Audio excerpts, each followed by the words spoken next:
Despite its childish and wildly immature nature, this very special episode of Talking with Dinosaurs is not intended for children. It has blasphemy, sweary words, sexy talk, and bad thoughts. It is strictly for entertainment purposes only, and while care has been taken to keep information as accurate as possible, paleontology is an ever-growing field with new data and theories constantly changing how we see these prehistoric monsters, so we make no guarantees about accuracy. Not that it matters, paleontologists are just making it all up as they go along anyway. Also, Mum, I'm still very, very sorry. Seriously though, this episode with a guest host is very different to our regular installments of Talking with Dinosaurs. Working with a guest is something I don't have a lot of experience with, but thankfully he is a consummate professional, which I think more than makes up for that. Due to the special nature of this episode, some facts may not be as, facty as they usually are, and so you should take anything said with a whole shaker of salt, as opposed to the pinch that you would usually apply to any Talking with Dinosaurs recipe, episode. If anything I say contradicts facts you know to be true, or things I've said before on the podcast, that's because I'm quoting them from my hazy memories, as opposed to the strict research of normal episodes. That being said, it's bound to be a lot of fun, so strap in as we start Talking with Dinosaurs.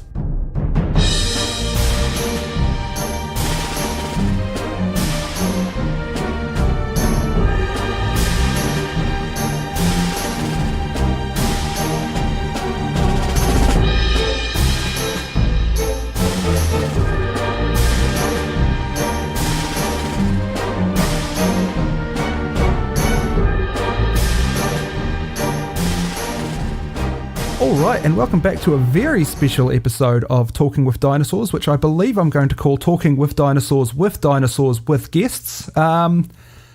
So, I have a very special guest with me, a guest who probably needs no introduction to any listener of mine, since 99% of my listeners are apparently listeners of his, but it's Tim Batt from The Worst of Idea of All Time, and also Till Death Do Us Blart. Hey Tim, how's it going? Hey Stefan, pretty good. How are you? I am terrified to be talking to you, to be honest. You're a big hero of mine, and it's an honor to meet you. That's very sweet to say. I'm a deeply unimpressive man if you meet me in real life. Diminutive, skinny, malnourished, vitamin deficient. So I'm glad that we can retain this spectre of me being cool. It's like the Wizard of Oz, you know, when Dorothy goes and the wizard's hiding behind a curtain. It's like, don't look behind the podcast microphone. That's right. You've got an impressive voice, and that's the important thing for this industry. So you should be fine. Excellent. You should be fine. So I've asked you onto this podcast for a very important reason. I didn't warn you about this in advance, but it is my understanding that you've come up with a very interesting theory to what killed the dinosaurs. I believe you mentioned it in your last episode of The Friend Zone. Something about tables. Is this correct? Yeah.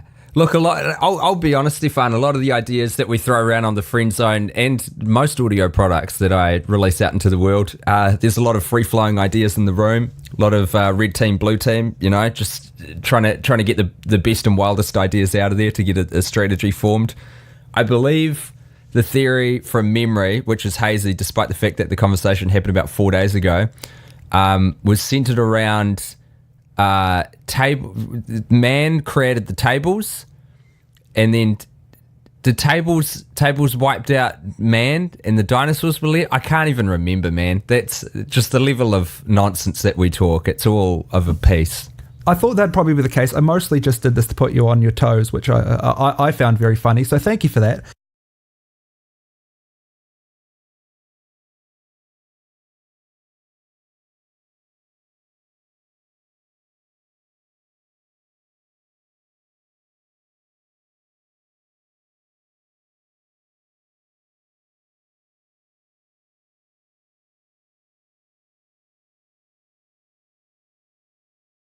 Yeah, so I've been asked a lot when I tell people I'm a podcaster from New Zealand, do you know Tim Batt? And I guess now I can say yes.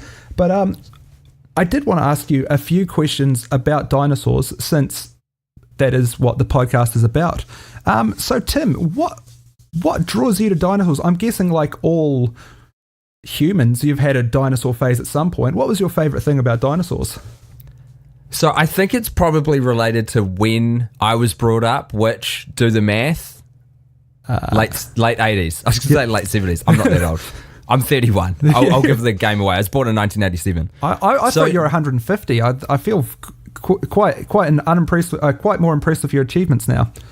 I am 150, but only in podcast years. But in human sort of normie years, I'm considered 31 Earth years old. And growing up, particularly for young boys, like Dinosaurs occupied a lot of your brain space. And I hope that this is the case for girls growing up now as well, because it's a special time. It's a special thing to get excited about. There's so much merch for Dinosaurs to grab onto. There's bedspreads, there's lunchboxes, there's cultural products. I remember growing up with Dinosaurs, the TV show, which I asked you briefly on email about this, Stefan. First of all, how old are you? Are we the same age, or are you younger than me? I'm 27, so I'm slightly younger than you. I did miss out on the Dinosaurs TV show being in sort of my my awareness by a couple of years. Have you seen it since? Yeah, have you come up against this show? I have, and it is very 90s, first of all, not in a bad way. It's actually aged surprisingly well, and a lot of the jokes still land, which is kind of worrying, to be honest. I haven't revisited it since a kid, but in the same way that there's certain things from your childhood that you remember and you're like, what the fuck? When you're a kid, sorry, I don't know if we can swear on this, by the way. Fucking go ahead. This is the world's number one rated, not safe for work comedy dinosaur podcast, so we're all good to go. Oh, nice. Fantastic. Well, then I will cough on the mic as well, just to really prove how much I don't give a shit. That's what I like to hear.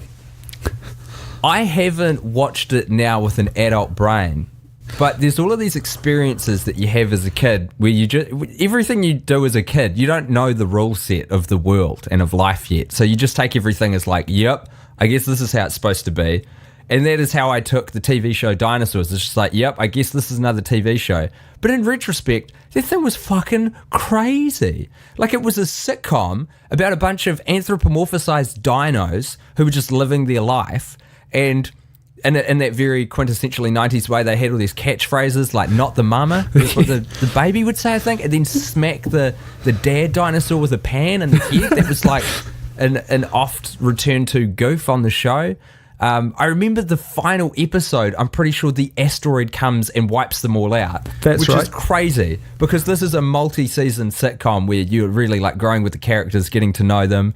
It was very Flintstones-esque, I think, as well, because I can't remember the name of the dad figure. Do you know that character's name? It was something very boring. Earl, I'm thinking. Yeah, it's something like that, like a Fred, like for the Flintstones, but that equivalent on the show. And he would go to work and he had like this asshole boss who was a real money grabbing. Yeah. It was, anyway, look, the show was live action, if you can believe it. It was guys in puppet suits, and it was just, I mean, what a wild ride. You should try and find some of that on YouTube. So I grew up watching that. Obviously, Transformers folded in the Dinobots into the fold, and I remember one of the only Transformers toys I had was Grimlock, who was a T-Rex, and that was a very sought after and special character to have as a toy. Yes, he was one of my favourites as well, and I was sort of disappointed that when the time came for Beast Wars to came out and suddenly dinosaurs were a much bigger central part of it, they were always the bad guys, but I just wanted good dinosaurs, just good ones. Why can't we see some positive role models for dinosaurs growing up these days, you know? Oh, you've got Blue, I guess, in the latest Jurassic World movies, but it feels kind of... I love the new Jurassic Worlds because I love anything with dinosaurs, but it's quite disappointing, I feel, that velociraptors have been relegated to helpful assistance as opposed to terrifying nightmare in the darkness. Yeah, I have to confess I haven't seen a lot of the new Jurassic Park movies, but I liked their sort of furious, swarmy nature from the original Jurassic Parks. But I just think ultimately there's something intrinsically awesome about fucking massive deadly lizards ruling the earth for millions of years. Like, that's an inescapably cool concept, especially if you're a child. Definitely. And going back to what you're saying about hopefully girls feeling that same thing. I have a little cousin myself. I'm not sure of her age because I'm a terrible family member. But she I've got like 464,000 cousins, so I think that can't possibly be true, my friend. I'm actually related to everyone in the South Island. It's a little known fact. Okay. Well, that's true of most people in the South Island, but that speaks more to its lack of genetic diversity than size of its siblings. That is also a fair point. But she is hoping to be a paleontologist herself. Although I really hope she's not listening to this right now, because some of the stuff I've said on here. Yeah, we won't get into that. How old is she roughly? Give me a ballpark. I would put her at somewhere between 10 to 14 at a guess. Jesus, you really don't know. Okay, well, 10 to 14, 4-year range. That's all right. Yeah. So you're trying to foster this in here? I am. I have been for the last year trying to write an episode specifically for children to sort of encourage children to stick with the love of dinosaurs and not grow out of it like a normal, well-adjusted human being does. I really like everyone else to be like me, just sort of trapped in an eternal childhood. But it turns out it's really hard to write jokes that don't center around dinosaur penises. Yeah, I don't know what it is, but it's really a crutch I need to break away from. Well, that can help you grow as a writer, and as a performer, and as a podcast individual. And you can bring those young audiences with you. So it'll just be a good growth exercise for everyone involved. Absolutely. But I think part of that is that dinosaurs have, I guess, there's this depiction of dinosaurs that they're very masculine, I think. Yeah. And that kind of raw nature is a very masculine sort of a thing. And I think it's quite a Western sort of idea of the kind of circle of life, you know, that you get out there and things are eating other things and things having sex with other things and things are fighting other things.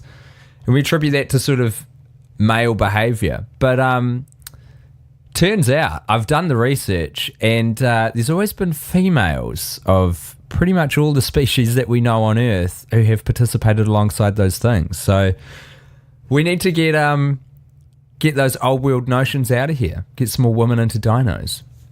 even if we were to take these notions, let's just take it as rote that for no reason in particular, but just for the sake of tradition, that, you know, like fighting and killing competitors and stuff is very male behavior, and kind of nursing and rearing young is very female or feminine behavior. Fucking guess what, dudes? For dinosaurs to have existed for millions of years, there must have been some real interesting parenting going on, and particularly some real interesting mothering going on, you know? I guess we don't have access to any of that because we sort of can't extrapolate that from the fossil record and the evidence we have, but we could guess. We should make a movie about that. There's definitely some evidence out there of that. I mean, probably the most famous example is the Maiasaurus, as discovered by Jack Horner, who was one of the lead consulting paleontologists on the Jurassic Park films, probably Jurassic World as well, and all round bad at everything else of dinosaurs, in my opinion. Hashtag fuck paleontologists. But he discovered the Maiasaurus clutching a nest of eggs to protect it from. I believe there may have been a fossil predator nearby as well, showing that dinosaurs have always been good parents. There's also, of course, how else do you survive as a species, you know, against all those predators? Exactly. And as I spoke about on the Aetosaurs episodes, which I didn't just choose because it sounds like my name, they were sort of a prehistoric crocodile that had a hard shell and lived on the land. But whoa, they show that, you know, nurturing behavior, well, possibly existed as far back as 350 million years ago, because there's always been a very nurturing part of dinosaurs. It's just that's not the part that's captured a predominantly male-fronted imagination. Stefan, can I ask you a question? Yes. As a dinosaur expert, from one person interested in dinosaurs to a dinosaur expert. Yeah. Or as I refer to you, a man with a big old boner for dinos. That is probably the best way to describe me, yes. I hear a lot of sort of pop psychology types talk about the reptilian brain What's all that about? So the reptilian brain is pretty much the oldest part of the brain. It's what controls our some would call it just our instinctual activities, stuff like breathing, stuff like eating, stuff that we've always had to do or we wouldn't have carried on. So the reptilian brain is the most base part of the brain. It also isn't to be confused with the reptiloid Illuminato, who are the world governing conspiracy who are out to get me for speaking the truth about dinosaurs. That's what I forgot. Are these the shape-shifting lizard people, as the lay people refer to them? Yes, that's them. I was trapped in one of the, as long-term listeners will know, I was trapped in a reptiloid camp for a long time, recording on their radio equipment when I could escape. That's what I forgot to ask. You're not a member of the reptiloid Illuminato, are you? Just to make sure. Do you know what? I want to answer in the negative, but I've got quite an esoteric view about these sorts of concepts, whereby I actually think if I was part of that sect or race, I'm not sure how you want to refer to the sort of phenomenon of it, I think there would be something blocking me from revealing it, or else it wouldn't have sustained as long as it has. Do you know what I mean? Like, whether it is almost from a computer sense, like there's a locked off encrypted security bit of my brain that won't allow me to access the truth about myself, or if there's an even more sort of chaos magic aspect to it, where the universe will prevent you from hearing and prevent my recording equipment from picking up me revealing that I am part of that conspiracy. So whilst in my heart, as well as I know it, I want to say no. I can't say for sure. Absolutely. How about you? Well, I mean, the fact that I survived in one of their camps for so long makes me think that maybe they did somehow plant some Manchurian Candidate-esque information in my head. That and the fact that I can apparently talk about them freely and at will on this podcast without any sort of all hail the reptiloid Illuminati. There is no reptiloid Illuminati. Sorry, what were we talking about? I don't know. I kind of blacked out for a moment there. It's been known to happen. So I've actually got a couple of questions from my listeners here for you. I was wondering if you'd like to answer some questions. I always love answering questions. Absolutely. It's my favourite thing to do. Sorry, I have a cat here who would like to shut I thought up. there was a baby. She's like, this is some loose parenting. She is deaf and she has no idea of what a cat is supposed to sound like. So she just sort of makes noise and hopes for the best. It's so cute. Yes, so I've got some questions for you. They are from my listeners, so be prepared for a bit of a wild ride. The first one is, if you had to watch any dinosaur movie 52 times, what would it be? Good question. How many dinosaur movies am I aware of?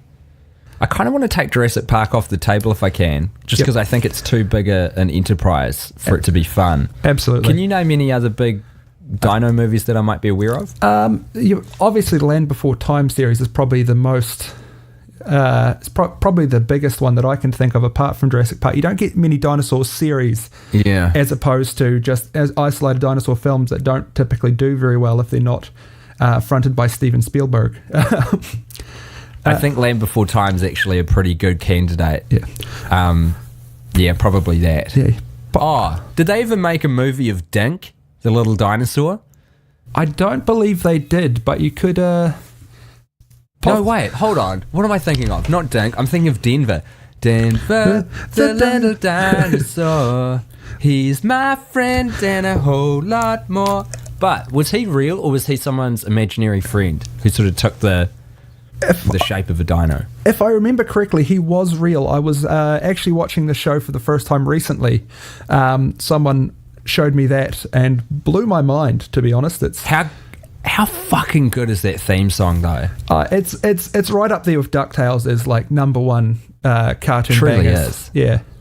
Although this is definitely off topic. Yeah. Although I wonder if there's a member of the X-Men who has reptilian or dinosaur characteristics. But I recently watched a sort of a long form YouTube video from the composer of the X-Men theme song, and I tell you what, fascinating stuff. I imagine it would be. There's so much that goes into like theme song composition that you just don't really think about, especially in the 90s, late 80s, when it was sort of the golden age of cartoon theme songs. There was a lot of work went into them. Absolutely. And you know what the guy said made me sad as well? The composer of the theme song for X-Men, because it's very iconic. It's like this heavy metal synth electric guitar, and there's just this crazy time, just this like, and so these crazy sound effects and this big bell at the end when Magneto comes in. Anyway, he was like, these days everyone just wants like a 6 or 7 second theme, like just a little kind of sting that they can put on. No one is allowed the kind of room to breathe to actually build up a good song anymore. And his was also very unique back in the day for not having any exposition. It was just music. Anyway, not about dinosaurs. So to answer the question, short version, probably Land Before Time. If there's a movie of Denver, that. You could just possibly maybe just watch. Sorry, I thought I hit mute there, but I didn't. You better edit out some of these disgusting sounds that my body's making because I have a cold. I'm actually going to copy them and paste more of them in. Jesus Christ, make a soundboard of me like hacking up my lungs and just sniffing. Absolutely. I want to really make it sound like you're on your last legs on this one. Just I'm fine with sounding on my last legs, but I am self-diagnosed, I don't know if it's true, with myosphobia. Yes, the hatred of sound. Incredible hatred of sound. There's certain sounds, especially if I'm wearing headphones and I hear someone like chewing or smacking their lips or that kind of noisy wet mouth sound, sets me off something chronic. So I don't want to be responsible for that being heard by someone else. I think it's just a podcaster thing. You spend enough time editing, then all of a sudden you just hear them everywhere, and then they're showing up in real life, and you just don't know what to do anymore. You could be right. All right. Okay, so we should probably head on to my next question. So this one is from long-time contributor to the show, Dino Fuck Me Saurus, which probably leads you to know what this question is going to be about. If you had to have sex with any dinosaur, which dinosaur would you choose? Triceratops. Ooh, good choice. Any particular reason why, or? Yes, but I'd rather not talk about it if that's okay. Yeah, we're in a safe space, Tim. If there's any way you can talk about this, it's here. Yeah, I understand that, but I feel like I've answered the question and you can sort of make your own extrapolation. I have my reasons, but I'd rather not discuss them in a public forum. Absolutely. That's all right. I'm sure Chuck Tingle will work it out at some point anyway. Cool. Right, I think... No, all of the other questions just pretty much boil down to which dinosaur would you have sex with, which really says a lot about my listenership. Okay, well, should we do a top 5 then? Yeah. Triceratops is going to be number 1. As it should be. Number 2, to be honest, I'm not sure on the physical logistics of this, but it would be the T-Rex, because I think there's something to be said for making love to a creature that powerful. Absolutely. There's a real element of danger to it. It's possibly, going back to gender stereotypes, probably the most masculine creature of all time. So there's certainly a raw sexuality there, sure. Why not? There certainly is. Heading back to what we were talking about before with the Jurassic Park talk, I think raptors, and I think it would be a multi-partner scenario where it would be several raptors and me. And I think it is Jurassic Park that's put that idea in my head. So, it's just a good example of the culture shaping our sexual mores, isn't it? Absolutely. And if you want, you could even argue that raptors could potentially be compassionate lovers watching the new Jurassic World films. So, it may even be a lot more involved than some of the other species would be. So that could be interesting. Light a couple candles. Get the raptors to maybe make up a little Spotify playlist. Absolutely. I imagine Barry White. That's a question I might have to ask myself one day. What music would dinosaurs actually listen to? That would be... I mean, this may be a bit of a bonehead response, but I reckon metal. Yeah, I think they'd be metalheads. Absolutely. I mean, even the smaller ones, I think would be definitely into sort of the raw power of the thundering double bass and that sort some of double kicks and like I think, kind of grindcore. Yes. Like very heavy stuff. Yeah. I think there would be some species that would get into your real niche, dark, like black metal and Norwegian black metal and sort of church burning music. And I think there would be some, probably more the herbivores, who were into that sort of experimental jazz. Yep. That's right on the cusp of a few genres, just because it's really pushing the boat out. But it almost reaches into the heavy metal genre, just with the speed and the fury of which the instruments are being played. Absolutely. Brontosaurus is on the list as well. No list of any dinosaurs of any kind is complete without Brontosaurus, the best dinosaur name of all time. And is Brachiosaurus the one that scientists have recently told us was not a dinosaur? No, that was actually the Brontosaurus. So what happened was it's a bit of an up and down with the Brontosaurus, and it was one of the most popular dinosaurs. And then in the 1910s to 1920s, they were like, hang on a minute, this is just an Apatiosaurus with the wrong head on it. So they sort of said Brontosaurus doesn't exist. And then in the last few years, they're like, actually, you know what? Fuck it is a dinosaur. Truly the Pluto of the dinosaur world. Absolutely. So I believe you got one more on your top 5 list there. I think I do too, but I can't for the life of me think of another dinosaur I'd want to have sexual intercourse with. What is the one that kind of looks like a platypus? That would probably, I imagine, would be one of the hadrosaurs, sort of the ones that have got the weird crests on their heads, the herbivores. Yeah, that would be the duck-billed dinosaurs. One of those, just because I reckon they'd be real freaky, and it's important to kick the tires on things and see if you're into it. Absolutely. Well, that's what this podcast is really about. Originally it was supposed to be about learning about dinosaurs, but that seems to have gone out the window at about episode 1.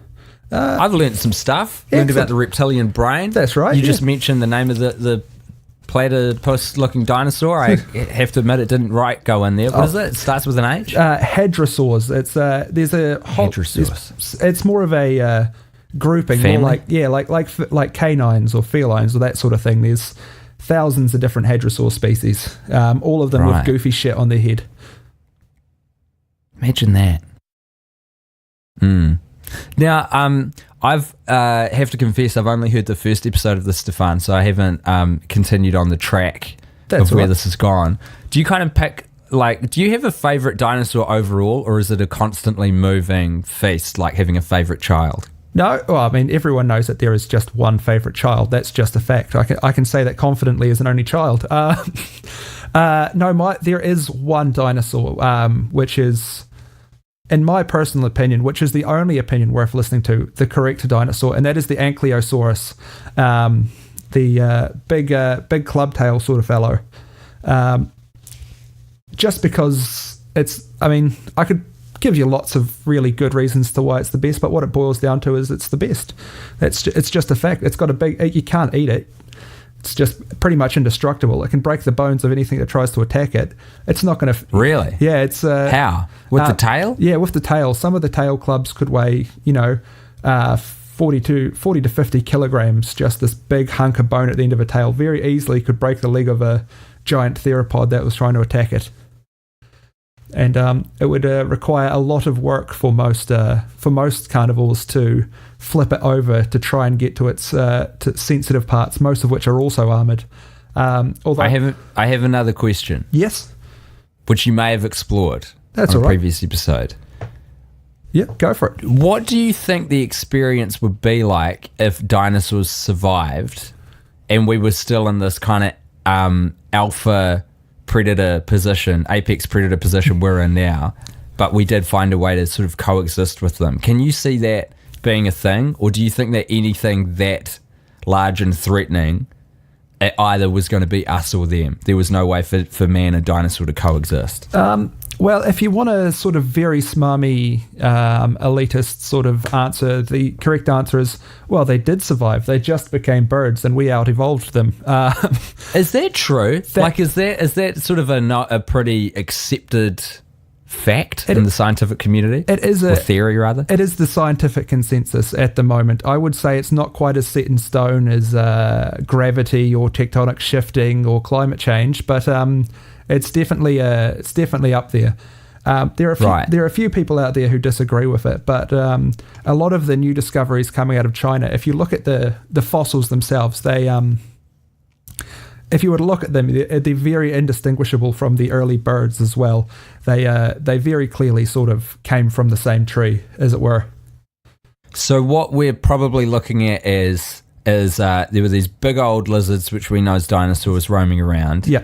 And then it's still accepted there was a cataclysmic event like an asteroid hit. Absolutely. And probably threw up a bunch of dust. Yeah. Created an ice age, wiped out a lot of stuff, but in the kind of evolutionary response to that, they got smaller and more agile and eventually evolved into the birds we have now. That's pretty much it. Yeah. It was more that the big ones died out, so the only ones that were already small survived. How crazy is it that we didn't get taught that? Well, I didn't get taught that in school. Like at school when I was a kid, we legitimately didn't have that theory rocking around. It was just we had dinosaurs, an asteroid hit, and they died. Yeah. And it's only within my brief lifetime as a 31-year-old in human years person walking this piece of rock, this third rock from the sun, that we've figured out we were looking at them the whole time. Yeah. Look out the window. Yeah. They're there. I mean, as a New Zealander, I mean, you would probably anyone who's dealt with a Kia will probably compare them to a velociraptor at some point, maybe a little less vicious towards humans, but certainly with their intelligence and prone to being mischievous. But then how do we know that, you know? It's true. Jurassic Park, they made it all up.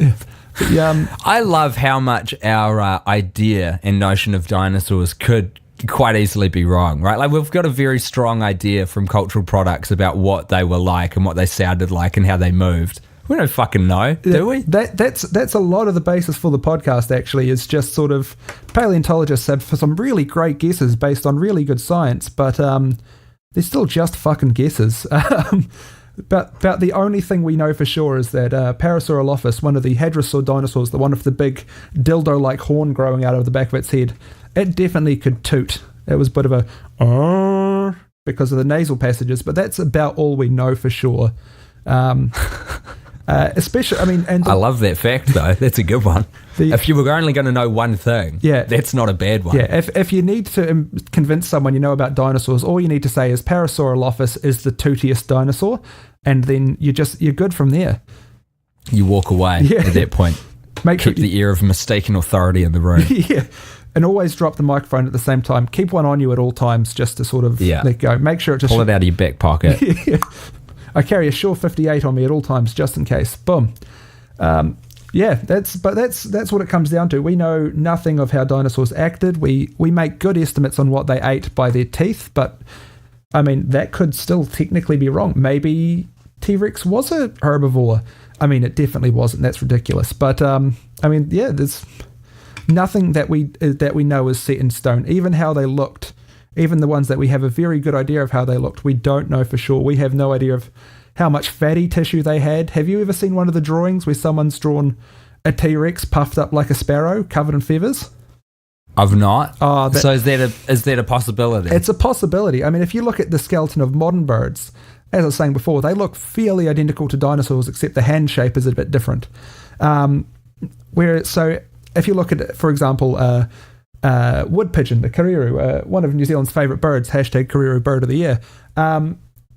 If you have a look at its skeleton, it doesn't look any different to, say, the skeleton of a Compsognathus or something like that. Still the same basic shape, still the same basic... Well, the Compsognathus was a wee bit bigger, but we don't know how much fatty tissue was on them. We don't know how much fluff they had on them. We don't know how thick their feathers were, anything like that. They could have been perfectly spherical for all we know and just rolled along the ground with a weird bone structure, which is how I like to imagine all dinosaurs. That henceforth will be how I also imagine all dinosaurs. Just big, fat, rotund, feathered, rolling critters. That is, I'm going to start a petition for Colin Trevorrow.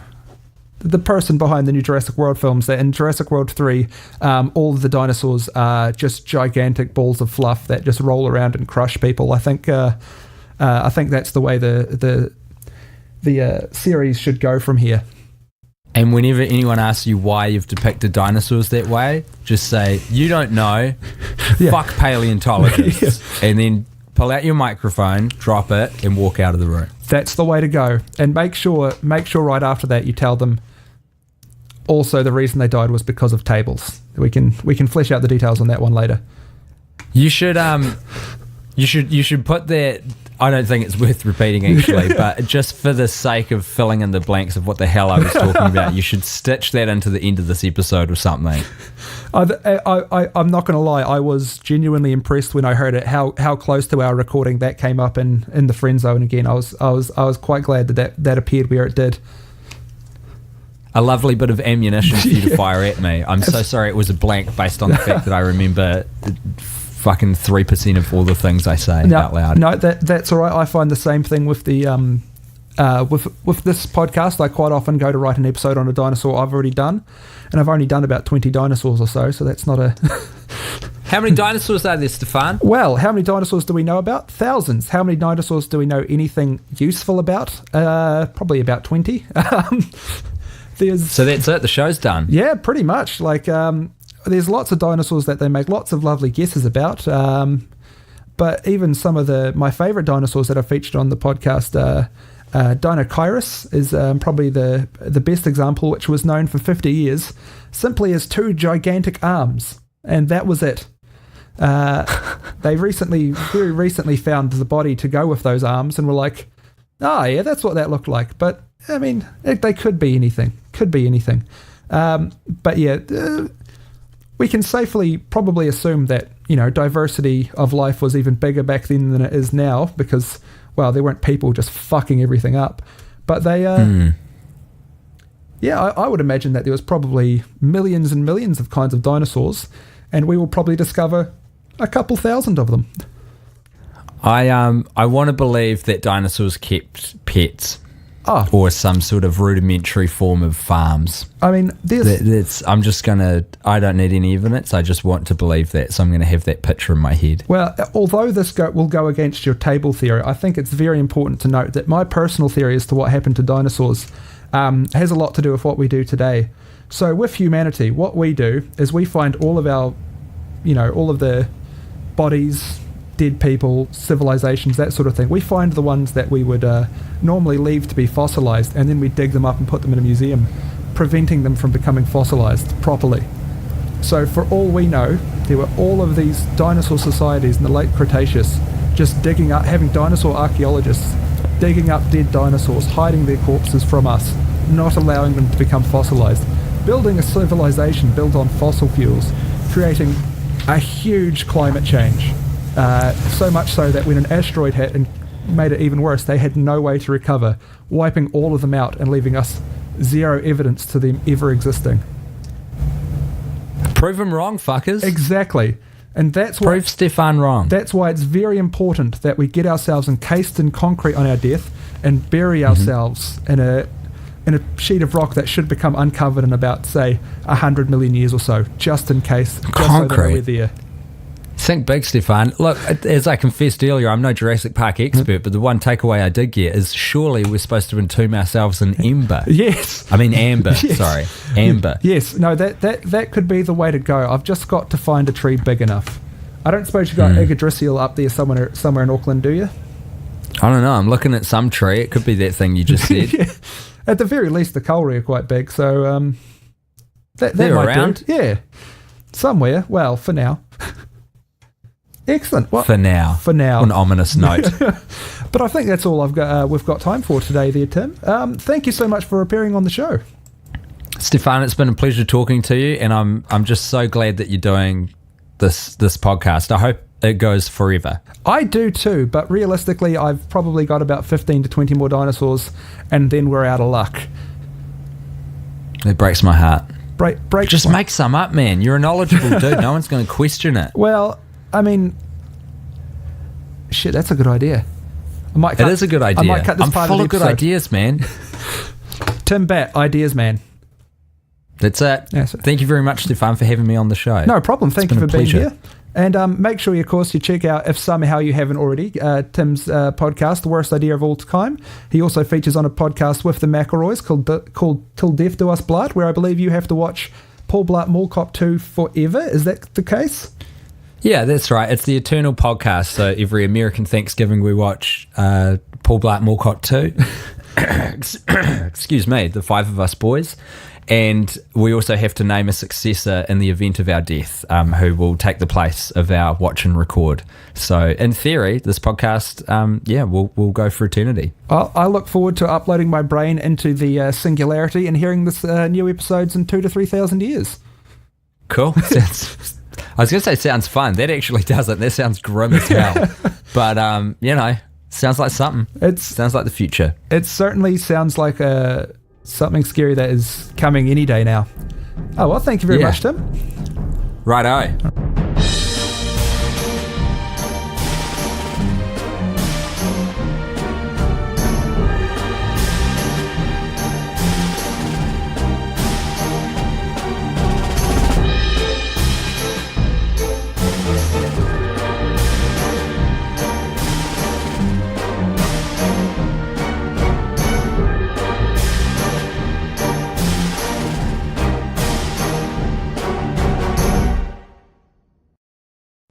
Did you know a turkey puppet once ran for the presidency of Ireland?